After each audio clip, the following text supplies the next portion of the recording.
countCommon, we're going to be dealing with a lot of what we use in previous videos and just refreshing on it and doing this problem. So we want to write a method called countCommon. It takes two lists of integers as parameters and returns the number of unique integers that occurs in both lists. So the return type is going to be int.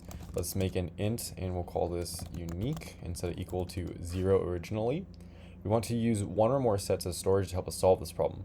Now, we want to take all the variables inside of our list 1 and examine them against our list 2.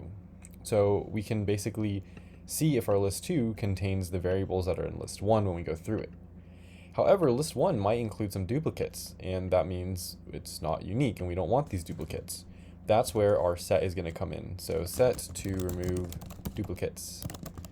And inside of here, we're going to have a set. It's going to be of type integer. We'll just call it set1 and we'll set it equal to a new hash set because sets are hashed together.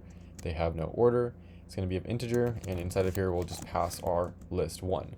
So that set will remove all of our duplicates. Now, what we can also use is a iterator to run through this set. So iterator to go through sets. Since set has no orders, we need an iterator to go through it. We'll do iterator. Inside of here we'll pass integer and we'll set it to it1 and we'll set it equal to a new iterator. Actually no, this one does not need a new iterator. This one's a bit different. We set it equal to set1 dot iterator, and this is because sets have an iterator method inside of it that we can access. So that's going to allow us to go through it, and this is going to be comparing.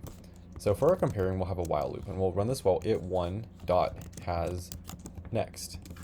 And then inside of here is where we want to compare. So if our int it1 dot next, and if it1 dot next is inside of our list 2, we want to increment our unique.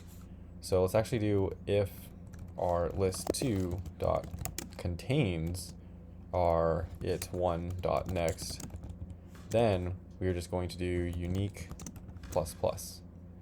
That should be pretty much it. Let's actually get rid of this bracket right here. We probably don't need it.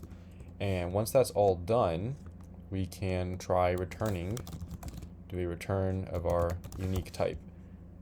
This has all of our parentheses. Let's press submit.